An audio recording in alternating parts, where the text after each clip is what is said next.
Good morning, boys and girls and men and women of my channel. Today is finally the last day of the year. I have been looking forward to this all year. I'm all about starting over and leaving shit behind and creating resolutions and resolving things. I have been waiting all goddamn year for this year to be over with. Personally, I've gone through more this year than I've ever gone through in my entire life. It's been tough, it's been real, it's been god awful.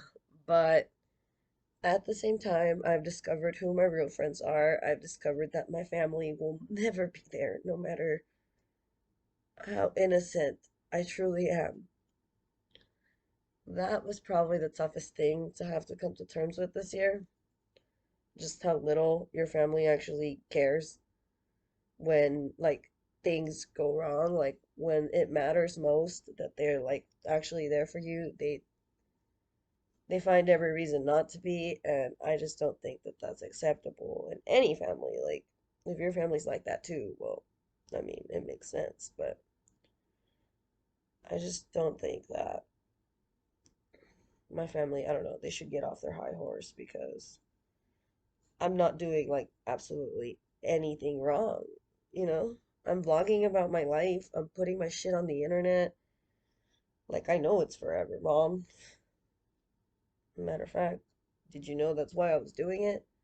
Did you have any idea that half the reason I put things on the internet is so that when I die, you and my friends and anybody else can have something permanent to look at? In the event that I bring actual kids into this world, they can go on there and after 18, they can watch their mom. I mean, I'm sure Ryan's gonna show them their videos before 18, but if something happens to their mom, at least they'll be able to see it on the internet, see the girl that she was before she had kids, before her whole life changed for the better, for the worse, whatever. I just, my mom will never understand why I do what I do. My friends will never understand why I do what I do. But most of them are real supportive. Most of them are very down um, to be in my videos and stuff like that. So, again, shout out to all of you guys that have been either in my house or around my house between October and now, because I have a lot of footage on this computer that I need to upload and edit through and get past and whatnot. But I'm probably just gonna do like one massively edited, what you didn't see last year video, and upload it at the beginning of next year, which is literally in less than 24 hours.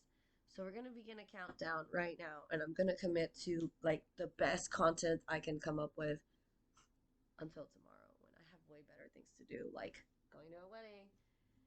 I'm currently very itchy. I don't know what the hell. I want to go smoke this cigarette. It's my morning cigarette. I woke up spitting loogies the size of fucking Africa. The shape of them, too. But, I mean, that's my fault for fucking smoking. I know that. I no longer get mad at the world for things that I'm in control of.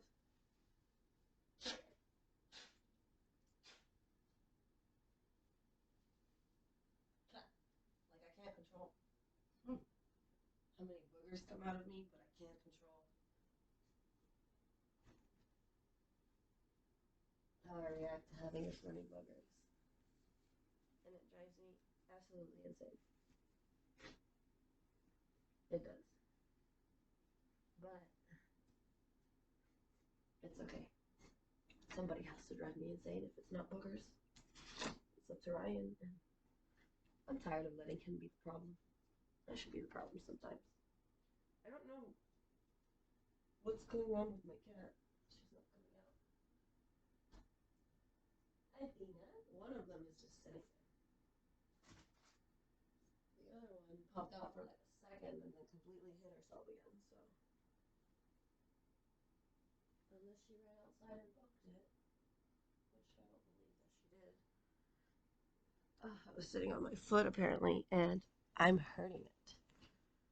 I'm hurting my foot. So, you guys, it's almost time for me to be done committing to you guys. Go back to my regular scheduled life. Not showing you guys every second of what I'm doing. No, but to be honest, I truthfully really enjoyed showing you guys a bit of my life, even if it wasn't the most interesting to some of you.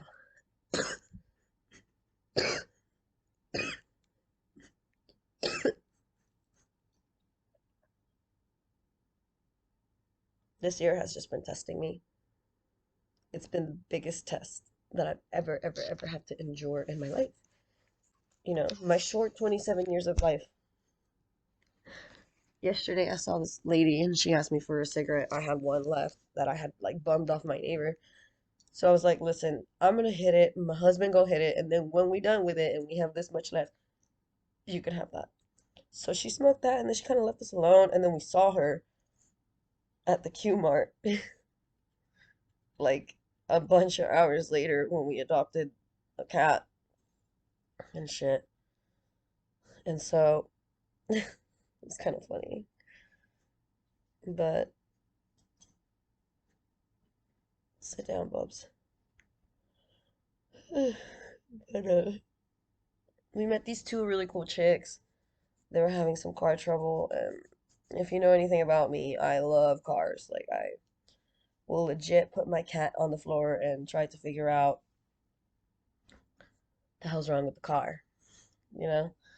So they just needed to change out this little hose and they were struggling. So I would hop on the car, hold the light. I bought cigarettes from them from quarters for quarters, and then we got their car fixed and they were able to go home. They don't even live that far from here, but they got stuck out here and no one was helping them, bro. Like people just kept walking around them like they were gross or something. And so I walked by and I was like, "You guys need something? Like, are y'all good?" And I think they just liked that finally someone was even willing to help because they said that they had got the cops called on them already. And dude, like, if someone's car breaks down, why don't you go ask if you can help? Why would you need to get the law involved? What's the law gonna do? They literally can't do anything. They cannot, like, if your car is dead, they cannot plug your car to their car because they have all this bullshit, like, systems and stuff. And they cannot jumpstart your car. Like, they just absolutely can't. And they're not mechanics, they're cops. I mean, some of them might be mechanics, but like, what are the chances? Like, can I get a cop mechanic to come help me? Like, no, dude, they won't do anything. They can't do anything other than say, well, if you can't fix it, get off the property and maybe come back the next day.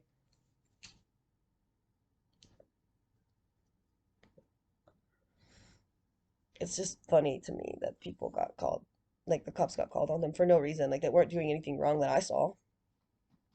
And yeah, when I first got there, I was a little sketched out. But who the fuck isn't? I walk to the store every single day and I never see a ginormous red truck in the middle of the parking lot. So, of course, I was a little weirded out. But yeah, I stopped. I talked to them. We gave them our number. They're fucking cool. They live down the street. They offered us a ride. Like, they were so fucking cool. She gave me another cigarette since I smoked the one. Um, I asked her for two. And then I smoked one. And then I was like, well, do you mind if I bum one more off of you? Just so that, like, I can have something when I get home. And she didn't think twice, bro. Like, she was grateful that I was grateful, and I was grateful that she was grateful, and we were grateful for each other. I gave her my number. I saved hers. Her and her man's are black and smoky. So, of course, I'm never going to forget that. So, if you guys get to see this, you guys, I loved meeting you. You said something to me that really stuck out, and it made me feel really good. You said that I was a godsend. And after all this time of believing that I'm just a problem, I was finally someone's solution. And it made me feel really good that those were the words you chose. Because I'm a godsend to somebody. To somebody, I'm a godsend. That's a big deal. When you have nothing to live for, that's enough. This lady goes, I have kids, I have a family, I have a husband. I've been married, or I've been with him for 8 years, and I have something to live for. What do you have? A dog? Yeah, yeah, a dog. This little thing right here loves me unconditionally. I could tell him that he's ugly, that he's dumb, that he's stupid. And you know what he's gonna do? Love me. Love me until someone else can't love me anymore. Love me even on days where I can't love myself, no matter how hard I try.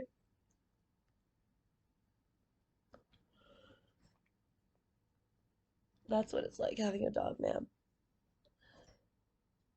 She doesn't have one. I know she doesn't, because I haven't heard a single peep from down there about as far as animals is concerned. Her baby cries a fuck lot. They argue a shit ton. They slam doors. They cuss at each other. He's big and black. Like, she's Puerto Rican and he's big and black. Like, or maybe he's Puerto Rican too. I don't know. I'm just assuming. But I had my neighbor tell me that I should go kill myself. That I should do the world a favor and kill myself. And when I told the manager, one of the managing companies that manage the properties, he said that she's allowed to tell me that. She's not. In any means, is she not allowed to do that? Because it can be perceived as a threat. And I don't want to fear for my life. Like, it's just not acceptable. So I'm actually going to go down to the office and let them know that the officers have been called for her before because she came up to my property and banged on my window, and they don't know about that.